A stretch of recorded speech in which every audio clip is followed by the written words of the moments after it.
Hello everyone and welcome back to my YouTube channel. And in this video I am going to continue the chapter of class 10th geography, agriculture.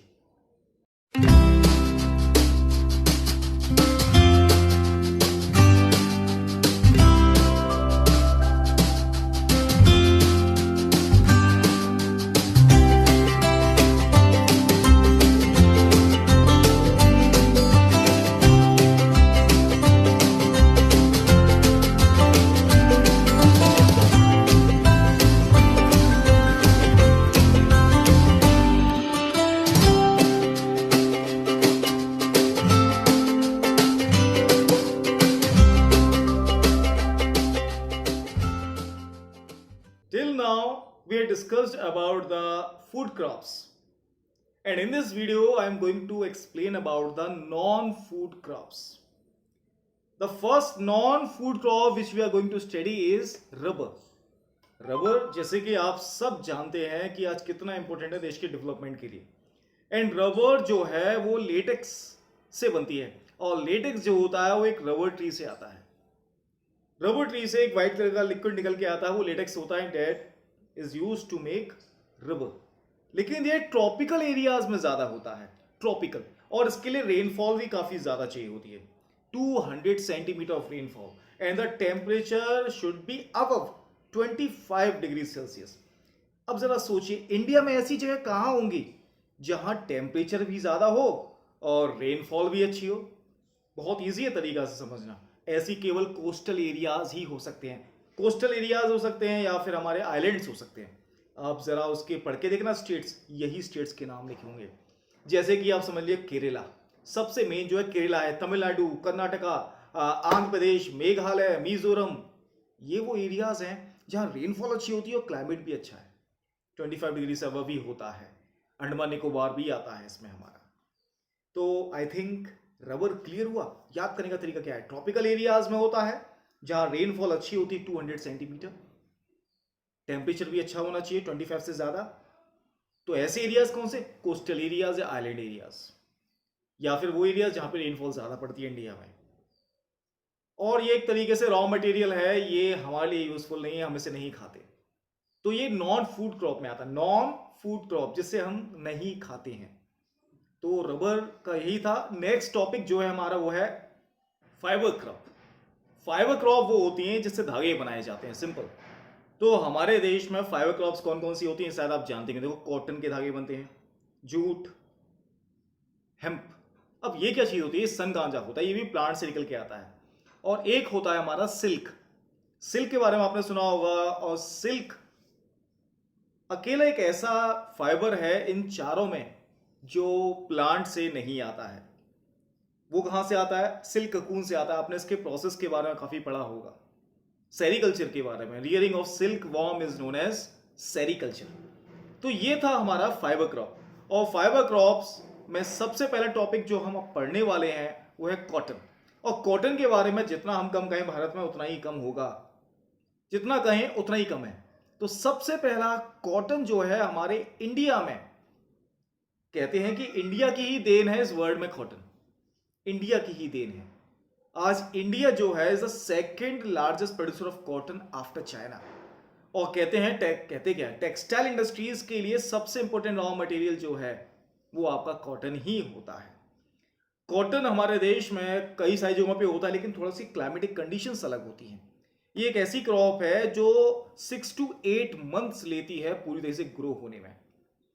और जब ये grow होती है ना, तो उस समय फ्रॉस्ट नहीं पड़ना चाहिए.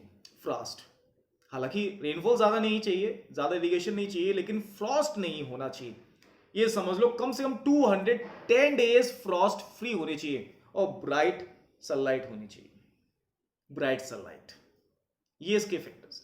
और याद करने का तरीका बहुत आसान है. कॉटन ब्लैक सॉइल में होता है, बताया था ज्यादा अच्छा, डेक्कन प्लेट्यू में. और ब्लैक सॉइल हमारे प्लेट्यूज वाले इलाके में पाई जाती है, जहां इंडिया का नीचे वाला पार्ट है, इंडिया के नीचे वाले पार्ट में. और अब एक तरफ से शुरुआत करें तो गुजरात, गुजरात के बाद महाराष्ट्र, महाराष्ट्र नीचे कर्नाटक आता है, उसके बाद केरला नहीं आएगा, बस तमिलनाडु आएगा, आंध्र प्रदेश, तेलंगाना, उड़ीसा और एमपी. ये वो एरियाज हैं जहां पे कॉटन होती है. मेरे हिसाब से हमारे, मैं समझ गए होंगे, और यूपी में भी होती है, ऐसी बात नहीं है. मैंने खुद कॉटन प्लांट्स देखे हैं, बहुत अच्छे लगते देखने में, वाइट फ्लावर्स लगते हैं ऊपर इसके कॉटन के जो बड्स आते हैं उनमें। मेरे हिसाब से टॉपिक क्लियर हुआ होगा। अब हमारा जो नेक्स्ट टॉपिक है वो है इसमें जूट। जूट भी एक फाइबर क्रॉप है और इसे हम एक गोल्डन फाइबर के नाम से काफी जानते हैं, काफी फेमस क्रॉप है। लेकिन ये जो होती है केवल उस एरियाज में होती है जहां पर सॉइल वेल ड्रेन्ड, प्लस हर साल वहां की सॉइल रिन्यू होनी चाहिए। और सॉइल रिन्यू कहां होती है? वो एरियाज जो नदी के आसपास हैं, पहाड़ से जो नदी आती है, माउंटेन से, वो अपने साथ काफी मिट्टी लेके आती है और जहां फ्लड प्लेन्स होती हैं वहां फैल जाती हैं और वो सॉइल जो होती है रिन्यू हो जाती है। तो ये जो होती है वो भी उस एरिया में पाई जाती है जहां सॉइल रिन्यू होती है। तो ये कौन कौन से इलाके हो सकते हैं? सबसे ज्यादा फेमस जो है इसका वेस्ट बंगाल है। वेस्ट बंगाल में हुगली रिवर के साइड में 3 किलोमीटर ब्रेथ और 98 किलोमीटर लेंथ की में बहुत ज्यादा इंडस्ट्रीज हैं, बहुत ज्यादा। हालांकि बहुत सारे फैक्टर्स अवेलेबल है वहां पर। वहां पे बहता हुआ पानी है और कहते हैं जूट के फाइबर्स को साफ करने के लिए, पहले प्रोसेस के लिए बहुत पानी चाहिए होता है। वो सारी फैसिलिटीज अवेलेबल है वहां पर। इसीलिए सबसे ज्यादा जूट की जो फैक्ट्रीज है वो आपकी वेस्ट बंगाल में ही है। वेस्ट बंगाल के साथ साथ आपकी उड़ीसा में भी हैं, आपके बिहार में भी हैं, मेघालय में भी हैं। तो आसपास के इलाके हैं सारे। खासतौर से उस नदी से ज्यादा अटैच्ड हैं ये जो ब्रह्मपुत्र है, जो उस एरिया से घूम के आती है। और बिहार इसलिए है क्योंकि वहां पर नेपाल से बहुत सारी पहाड़ों से नदियां आती हैं, घाघरा, गंडक, कोसी वगैरह आती है वहां पर। अब इसके बाद जो हमारा नेक्स्ट टॉपिक है, नेक्स्ट टॉपिक सॉरी, उससे पहले मैं इसके थोड़े फायदे बता दूं। ये कहाँ का, इसके क्या क्या चीजें बनती हैं। इसकी जो भी चीजें बनती हैं, गनी बैग्स बनते हैं, रोप्स बनते हैं, मैट्स, कारपेट्स वगैरह बहुत सारी चीजें बनती हैं। लेकिन इसका एक लॉस है, इसे एक डिसएडवांटेज है। ज्यादातर लोग जूट के प्रोडक्ट ना खरीद कर फाइबर प्रोडक्ट ज्यादा पसंद करते हैं, जो एक आर्टिफिशियल फाइबर होता है, सिंथेटिक फाइबर जिसे हम कहते हैं। और कई बार पैकिंग बैग की जगह हम नायलॉन चीजें लेना पसंद करते हैं। पैकिंग बैग में ज्यादातर नायलॉन ही लेते हैं। आप खुद सोच के देखिए, खुद अपने आप से पूछ के देखिए कि कितने पीपल ऐसे, कितने हम हैं कि मार्केट में जाकर कितने ज्यादा हम जूट बैग्स को ले जाते हैं। हम ये डिमांड करते हैं भाई इसे पॉलिथीन में पैक कर देना।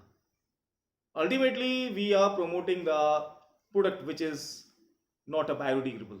जो बायोडिग्रेडेबल है उसे हम यूज नहीं कर रहे हैं। तो ये तो गवर्नमेंट ने कंपलसरी कर दिया है, जूट बैग्स पैकिंग कंपलसरी कर दी गई है इस चीज को लेकर। तो मेरे हिसाब से आपको जूट का टॉपिक भी क्लियर हुआ होगा। इसके बाद जो हमारा टॉपिक है वो है टेक्निकल एंड इंस्टीट्यूशनल रिफॉर्म्स। अब इस टॉपिक में एक बड़ा कंफ्यूजन पैदा कर दिया है मेरे माइंड में। पढ़ते हैं, उसके बाद जरा कंफ्यूजन पे चर्चा करेंगे हम। कंफ्यूजन बाद में, पहले पढ़ते हैं टेक्नोलॉजिकल एंड इंस्टीट्यूशनल रिफॉर्म्स। मतलब इनमें चेंजेस होने चाहिए। हम जानते हैं कि हमारे इंडिया में बहुत समय से, प्रिमिटिव टाइम से, agriculture main source of earning है, लाइवलीहुड है पीपल्स का। और आज हमारे देश में अगर टेक्निकल इंस्टीट्यूशनल रिफॉर्म्स नहीं होंगे तो हमारे एग्रीकल्चर का डेवलपमेंट रुक जाएगा, और देश का एग्रीकल्चर का डेवलपमेंट रुकेगा तो देश का डेवलपमेंट रुक जाएगा। आज हमारे देश में बहुत सारी जगह टेक्निकल इंस्टीट्यूशनल रिफॉर्म्स हो चुके हैं, but still most of the farmers in India are still depend on rainfall for the irrigation. अब सोचिए, ज्यादातर फार्मर्स आज भी रेनफॉल पे डिपेंड है। That means they are able to grow only one crop in a year, and when they are growing only one crop in a year, how the food demand of the rising population will be fulfilled? कैसे होगी पूरी बढ़ती population के लिए demand, कैसे होगी पूरी, अगर आज भी हम प्रिमिटिव तरीके से एग्रीकल्चर करेंगे? हालांकि there is a better way to sustain the land. If we use more technology, the land will not be sustain for a long time. ये सबसे बड़ा कंफ्यूजन है। एक तरफ तो अगर हम टेक्निकल रिफॉर्म्स नहीं करते तो जमीन बची रहेगी, एक तरफ करते हैं तो जमीन खराब होने के चांस है। नहीं करते हैं तो फूड प्रोडक्शन कम होगा, करते हैं तो फूड प्रोडक्शन ज्यादा होगा। ये सबसे बड़ा कंफ्यूजन है इसमें। तो चलिए देखते हैं हमारे देश की गवर्नमेंट ने फार्मर्स को सपोर्ट करने के लिए कौन कौन से टेक्निकल और इंस्टीट्यूशनल रिफॉर्म्स किए थे। टेक्निकल जो टेक्नोलॉजी से रिलेटेड होते हैं, और इंस्टीट्यूशन जो गवर्नमेंट पॉलिसीज बनाती है, लॉज बनाती है इनको सपोर्ट करने के लिए। तो सबसे पहला जो इंस्टीट्यूशनल रिफॉर्म हुआ था वो था consolidation of holding, collectivisation, consolidation of holdings. ये आपने काफी सुना होगा। इसमें क्या होता था, जिसके पास जमीन ज्यादा होती थी उससे लेकर उन लोगों को दे दी जाती थी जिसके पास जमीन नहीं है। Consolidation of holdings. और क्या होता था, एक तरीका था इसमें कि जैसे मान लीजिए हमारे पास थोड़ी थोड़ी जमीन है लेकिन वो अलग एरियाज में, the government will try that all the land should be given at a particular place. एक जगह दे दी जाए, हमें कोशिश करती थी सरकार, ताकि वहां पे बेटर तरीके से एग्रीकल्चर कर सके। ये था हमारा सबसे पहला स्पिरिचुअल रिफॉर्म्स। इसके साथ साथ कोशिश करें कि कोऑपरेटिव्स बनाया जाए, जमींदारी सिस्टम को एबोलिश कर दिया जाए, क्योंकि जमींदार ही सिस्टम ही सबसे ज्यादा हमारे देश में एग्रीकल्चर बर्बाद करवाते थे। इसके लिए लैंड रिफॉर्म्स होना जरूरी है। लैंड रिफॉर्म्स सबसे मेन प्रोग्राम था गवर्नमेंट का, ताकि हमारे देश में जो एग्रीकल्चर है वो और ग्रो हो सके, जो फार्मर्स जिनके पास कम लैंड है उनके पास लैंड आ सके। लैंड रिफॉर्म्स, जमीन के कानूनों में बदलाव किया गया था। वही मीन्स जिसके पास जमीन नहीं थी उन्हें दी जाएगी, जिसके पास ज्यादा थी उनसे ली जाएगी। लेकिन हमारे देश में लॉज बनते हैं तोड़ने के लिए ही। ज्यादातर तो यही होता है, पहले टोड़े जाते हैं फिर उन्हें सबक मिलता है उससे। हमारे देश में कई सारे स्टेट्स ने लैंड रिफॉर्म्स को या तो इंप्लीमेंट नहीं किया, अगर किया भी तो बहुत ल्यूक फॉर्म था, बहुत धीमे धीमे चल रहा था लैंड रिफॉर्म्स, और जिस वजह से हमारे देश में ये इंस्टीट्यूशनल रिफॉर्म सक्सेसफुल नहीं हो पाया। तो हमारे देश की गवर्नमेंट ने 1960s और 1970s में ग्रीन रेवोल्यूशन और व्हाइट रिवॉल्यूशन की शुरुआत करी थी। इसके बारे में तो आपने पढ़ा ही होगा। ग्रीन रेवोल्यूशन के तहत HYV सीड्स आए थे, और HYV सीड्स का यूज करने से एक ही लैंड की जो प्रोडक्शन थी वो लगभग 3 टाइम्स तक बढ़ चुकी थी। For example, if a person is growing 1200 kg of wheat in a field by normal seed, if he use a seed of HYV, he will be able to cultivate about 3300 kg of wheat in the same field. 3300 kg of wheat. ये था green revolution. और green revolution के कई सारे seeds आए इसमें, और farmers की प्रोडक्शन बढ़ना शुरू हो गई, और फार्मर्स को सपोर्ट करने के लिए फिर व्हाइट रिवॉल्यूशन भी आया था। ये था मिल्क प्रोडक्शन को बढ़ाने के लिए, व्हाइट रिवॉल्यूशन, मिल्क प्रोडक्शन। इसी वजह से हमारे देश में कोऑपरेटिव बना था अमूल, जो इसने गुजरात में बहुत ज्यादा इस चीज को आगे बढ़ाया था। तो व्हाइट रिवॉल्यूशन और ग्रीन रिवॉल्यूशन भी इनिशिएटिव्स थे गवर्नमेंट के कि एग्रीकल्चर को सपोर्ट किया जाए, लेकिन इसकी भी डिसएडवांटेज था। Green revolution, white revolution is successful in only those areas where we have proper land and cattle population. जहां प्रॉपर लैंड थी, कैटल पॉपुलेशन थी, वहीं सक्सेसफुल थे, और जहां ये नहीं था वहां सक्सेसफुल, वहां डेवलपमेंट ही नहीं हो पा रहा था। इसीलिए देखते देखते गवर्नमेंट ने कई सारे रिफॉर्म्स करना शुरू कर दिया, बहुत सारे चेंजेस करना शुरू कर दिया। गवर्नमेंट ने कोशिश करी कि अब कॉन्स्टिट्यूशनल, इंस्टीट्यूशनल और टेक्निकल रिफॉर्म्स को एक साथ लेके आगे बढ़ा जाएगा। तो चलिए देखते हैं कि आखिर ऐसा क्या किया गवर्नमेंट ने ताकि इससे और ज्यादा डेवलपमेंट हो सके। 1980 और 1990 में, 90s में गवर्नमेंट ने कोशिश करा कि बहुत सारे चेंजेस किए जाए एग्रीकल्चर को सपोर्ट करने के लिए। तो उन्होंने क्रॉप इंश्योरेंस स्कीम शुरू कर दी। अगर आपकी क्रॉप ड्रॉट की वजह से, फायर की वजह से या दूसरी कैलामिटीज की वजह से खराब होती है, तो आप उसका, अगर आपने इंश्योरेंस करा रखा है तो आपको उसका मुआवजा दिया जाएगा। इसके साथ साथ गवर्नमेंट ने ग्रामीण बैंक्स की शुरुआत करी, कोऑपरेटिव्स की शुरुआत करी। गवर्नमेंट ने कोशिश करी कि इन फार्मर्स को लो इंटरेस्ट पर इजिली लोन प्रोवाइड किया जा सके, इजिली। और सुना ध्यान से, KCC शुरुआत करवाई, KCC, किसान क्रेडिट कार्ड। ये एक ऐसा कार्ड होता है जिसके तहत किसान को जब चाहे तब, मतलब एक लिमिटेड होता है इसमें अमाउंट, उसे जब चाहे तब विदाउट एनी डॉक्यूमेंटेशन लोन मिल जाता है, मतलब देरी नहीं लगती बिल्कुल इसमें। इसके साथ साथ गवर्नमेंट ने और भी स्कीम शुरू करी, personal accident insurance scheme, personal accident के हिसाब से उसमें भी इंश्योरेंस दे दिया इन्हें। इसके साथ साथ गवर्नमेंट ने वेदर बुलेटिन शुरू करे, इसके बारे में आपने सुना भी होगा, कई सारे लोग इसके साथ सब्सक्राइब्ड भी हैं, इसके कई सारे यूट्यूब चैनल्स भी हैं। यूट्यूब चैनल तो छोड़िए, एक नंबर होता है जिस पे आप बस रजिस्ट्रेशन करा लो, मौसम की सारी जानकारी आपके पास आती रहेगी कि 2 दिन में ये बरसात होगी, ये होगी, ताकि आप पहले से तैयार रहें। इसके साथ साथ गवर्नमेंट ने बहुत सारे चेंजेस की। आप जरा खुद सोचिए, 24 आवर्स हेल्पलाइन नंबर शुरू किए गवर्नमेंट ने फार्मर्स के लिए। उनकी एग्रीकल्चर में अगर कोई भी कमी आ रही है, कोई प्रॉब्लम आ रही है, उन्हें समझ में नहीं आया तो क्या करने हैं, वो फोन कर सकते हैं। वो केवल फोटो क्लिक करके सेंड कर सकते हैं, वो उसका पूरा सॉल्यूशन लिखकर भेजते हैं। ये सब फ्री ऑफ कॉस्ट है। और उससे भी बड़ी बात गवर्नमेंट ने जो की है वो है मिनिमम सपोर्ट प्राइस। इसके बारे में आपने पढ़ा होगा।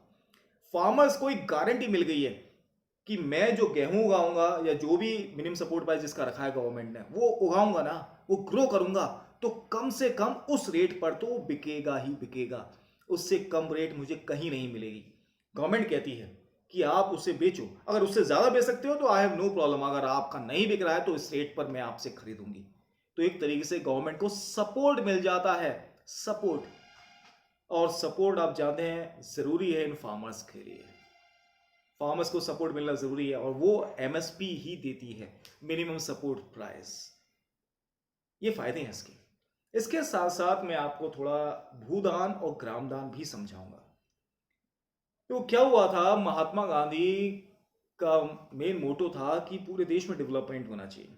उनके एक सहपाठी, मैं सहपाठी नहीं कह सारी, मुझे वर्ड थोड़ी हिंदी वीक है मेरी।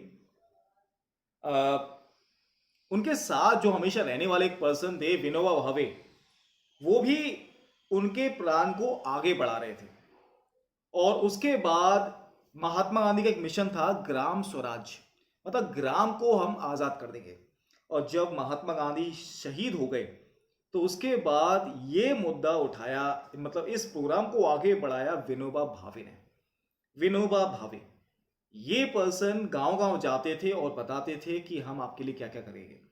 तो एक बार एक ऐसी ही सभा को संबोधित कर रहे थे, मतलब पंचमपल्ली गांव था एक, पंचमपल्ली आंध्र प्रदेश में।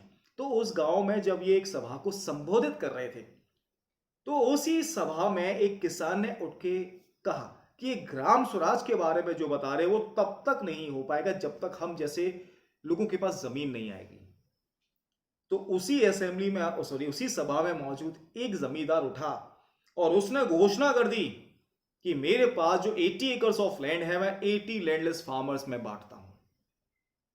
उसने उसी सभा में खड़े खड़े अपनी 80 एकर्स ऑफ लैंड को डिस्ट्रीब्यूट कर दिया। फिर इसी को कहा जाता था भूदान। देखते ही देखते क्या हुआ कि कई सारे जो और जमींदार थे उन्होंने भी अपनी जमीन को दान करना शुरू कर दिया। कुछ ने तो दिल खोल के दान किया, कुछ ने डर के दान किया। डर के क्यों? क्योंकि उन्हें लगता था कि अगर ये पॉलिसी बन जाएगी तो हमारी जमीन छीन ली जाएगी और हमसे जमीन छीन के दी जाएगी तो हमारी रेस्पेक्ट नहीं रहेगी। इसलिए रेस्पेक्ट कराने के लिए उन्होंने अपनी जमीनों को दान करना शुरू कर दिया था। यह था हमारा भूदान। भूदान के बाद ग्रामदान। ग्रामदान का भी यही प्रोसेस था कि पहले जमींदारों के पास पूरे पूरे गांव होते थे, उन्होंने भी अपने पूरे पूरे गांव लोगों को दे दिए कि इसकी जो इनकम होगी वो आप लोग आपस में रख लेना। इसे कहा जाता था ग्रामदान। ग्रामदान का सीधा मतलब मैंने आपको समझा ही दिया कि the zamindars who were the owner of the villages distribute the villages to the landless people. This is known as ग्रामदान। तो मेरे हिसाब से टॉपिक आपको क्लियर हुआ होगा। इसके बाद जो हमारा नेक्स्ट टॉपिक है ना, कंट्रीब्यूशन ऑफ एग्रीकल्चर वाला और फूड सिक्योरिटी वाला, that is excluded from the syllabus of CBSE. आप सीबीएसई सिलेबस को चेक कर लेना और देखना कि उसमें ये चीज मेंशन है या नहीं मेंशन है। अगर मेंशन है तो प्लीज मुझे आप कमेंट बॉक्स में भेज देना, मैं इसके ऊपर भी एक वीडियो बना दूंगा आपके लिए। नहीं है तो कोई जरूरत नहीं है, क्योंकि इसके बाद जो हमारा नेक्स्ट टॉपिक है वो है ग्लोबलाइजेशन वाला। ग्लोबलाइजेशन, तो impact of globalisation on agriculture, इसका क्या असर पड़ा। हालांकि कोई ज्यादा असर नहीं है, क्योंकि इंडिया एक ऐसा कंट्री है जिसमें ग्लोबलाइजेशन फॉर्मल तौर पर शुरू हुआ था 1990 से। लेकिन अगर हम बात करें अपने पास्ट की तो ग्लोबलाइजेशन बहुत पहले शुरू हो चुका था, जब से ब्रिटिश आए थे। ब्रिटिश से पहले भी था। आपको पता ही होगा कि हमारे देश के स्पाइसेस, कॉटन वगैरह दुनिया भर में फेमस थे, और तो दुनिया भर के ट्रेडर्स आते थे लेने के लिए। और आपको यह भी पता होगा ब्रिटिश हमारे देश में केवल किस लिए आए थे? केवल कॉटन के लिए आए थे। हमारे देश से कॉटन ले आते थे और फिर उसके बाद अपने देश में मैनचेस्टर्स वगैरह कंपनी एरियाज में बनवाते थे और उनसे फिर बनवाकर हमारे देश में वापस लेकर आते थे। तो ये भी तो ग्लोबलाइजेशन था, यही तो ग्लोबलाइजेशन था। बस उससे एक फॉर्मल नेम जो दिया गया था इंडिया में वो 1990 से दिया गया था। ग्लोबलाइजेशन इंडिया के लिए कोई नया नहीं है। हमारे देश में यहां से कई सारी चीजें उगाई जाती थी प्लांटेशंस में, जैसे इंडिगो वगैरह, और फिर उसे कहां भेज दिया जाता था? अपने देश भेजते थे इंग्लैंड वाले। This all are a process of globalisation. तो ग्लोबलाइजेशन इंडिया के लिए कोई नया नहीं है, लेकिन इंपैक्ट क्या हुआ इसका? इंपैक्ट, असर क्या हुआ? असर हमारे देश के फार्मर्स पे ही गलत हुआ, क्योंकि हमारे फार्मर्स वर्ल्ड फेमस हैं फॉर ग्रोइंग देयर क्रॉप्स, चाहे वो स्पाइसेस हो, चाहे कॉटन या कुछ भी हो, लेकिन इंटरनेशनल कंपटीशन के सामने वो टिक नहीं पाए।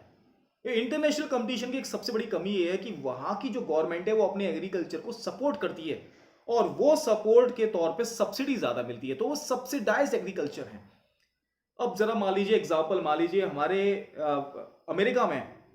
अमेरिका में कोई फार्मर अगर पोटैटो उगाता है, उसे 1 किलो पोटैटो उगा रहे हो मान लीजिए 3 रुपए खर्चा आता है, जिसमें से 1.5 रुपए सरकार दे रही है, 1.5 रुपीज। तो फार्मर कॉस्ट कितना है? 1.5 रुपए। अगर उसका 2 रुपए बिक जाएगा तो उसे कोई लॉस नहीं है।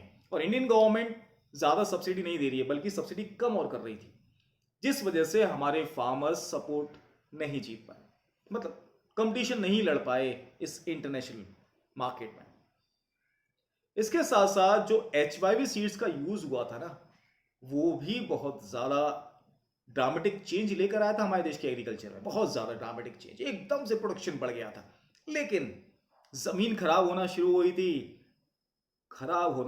गई थी, जिसकी वजह से हमारे देश में एक नई टेक्नोलॉजी आई थी, जिसे जीनी रेवोल्यूशन कहा जाता था। जीनेटिक नए तरीके की सीड आए हैं जिसमें कम इरिगेशन चाहिए होती है, कम फर्टिलाइजर चाहिए होता है, जीनेटिक रिवॉल्यूशन। पढ़ के देखना, यही चीज दिया हुआ आपके इसमें। अब जो हम नेक्स्ट पढ़ रहे हैं वो है ऑर्गेनिक फार्मिंग। अब ऑर्गेनिक फार्मिंग जो होता है, इसमें कोई भी केमिकल फर्टिलाइजर का यूज नहीं करता, और हमारे देश के कई सारे फार्मर्स ने ऑर्गेनिक फार्मर से हर तरह की क्रॉप करके भी दिखाई। इससे फायदा क्या होता है? लैंड सस्टेन होता है। लेकिन हमारे देश में या दुनिया के जो इकोनॉमिस्ट हैं वो ये एक बात कहते हैं कि इंडियन फार्मर्स का जो फ्यूचर बड़ा ब्लीक है। ब्लीक वर्ड सुनने में अच्छा नहीं लगता, कमजोर नहीं है, कमजोर कहते हैं। सही कह रहे हैं, वो कमजोर है कब? जब कंटिन्यूसली हमारे देश की पॉपुलेशन बढ़ रही है और लैंड होल्डिंग साइज कम होता चला जा रहा है। पता है, राइट टू लैंड रूल है, फादर की जायदाद बांटी जाती है, तो इसी वजह से लैंड होल्डिंग साइज कम हो रहा है, जिस वजह से जमीन में प्रेशर ज्यादा डालने के लिए वो कौन से फर्टिलाइजर यूज करते हैं जो हार्मफुल होते हैं। जरा आप देखना एक चीज, 600 rural population, 600 million rural population के बीच में केवल 250 मिलियन हेक्टेयर्स ऑफ लैंड है, मतलब 1% के पास आधे हेक्टेयर से भी कम जमीन है। This is the big disadvantage. तो कोशिश करी जा रही है हमारे देश में कि ऐसी क्रॉप्स उगाई जाएं जो हाई वैल्यूड हो, हाई वैल्यूड, जैसे कि जैजोवा, जोत्रोफा, ये ज़्यादा हाई वैल्यूड क्रॉप होती हैं, इसमें कम फर्टिलाइजर लगता है। ये बायोडीजल्स क्रॉप्स होती है, बायोडीजल्स, इसमें ज़्यादा पानी की ज़रूरत नहीं पड़ती। या सीरियल्स उगाई जाएं, सीरियल्स भी कह सकते हैं हम, तो इससे काफ़ी ज़्यादा चेंज आ सकते हैं हमारे देश की डेवलपमेंट में, एग्रीकल्चर डेवलपमेंट में, ज़मीन सस्टेनेबिलिटी में। तो मैं क्या बता रहा हूँ कि सीरियल्स उगाई जाएं या डीजल क्रॉप्स, बायोडीजल क्रॉप्स उगाए जाएं, जैजोवा, जोत्रोफा वगैरह, लेकिन बात फिर वहीं आती है। एक तरफ तो गवर्नमेंट कह रही है कि अगर फूड ग्रेन्स नहीं उगाएंगे तो फूड की कमी हो जाएगी, एक तरफ कह रहे हैं कि फूड ग्रेन्स ज्यादा उगाएंगे तो जमीन खराब हो जाएगी। जमीन खराब होगी तो आगे कुछ नहीं बचेगा। पॉपुलेशन बढ़ेगी तो खाने, जमीन में बचा के चलेंगे, तो पॉपुलेशन बढ़ रही है तो उसके लिए खाने की कमी होगी। तो फर्स्ट तो हम दो तरीके से गए हैं। क्या करना चाहिए? सस्टेन करके चलेंगे तो प्रोडक्शन कम रहेगा, सस्टेन नहीं करके चलेंगे तो जमीन खराब हो जाएगी। चलिए देखते हैं आगे गवर्नमेंट क्या सॉल्यूशन निकालती है, कौन सी नई टेक्नोलॉजी निकालती है इसके लिए। तो I hope you might have understand all the topic of this chapter. मैंने थोड़ा जल्दी पढ़ाता हूँ, जल्दी बोलता हूँ, क्योंकि वीडियो में लंबा नहीं खींचना चाहता। और आपको जो भी डाउट हैं आप लाइव सेशन में आके पूछ सकते हैं, और कमेंट भी कर सकते हैं अपने क्वेश्चंस को, रिप्लाई जरूर मिलेगा उसका आपको। तब तक के लिए, नेक्स्ट वीडियो तक के लिए गुड बाय।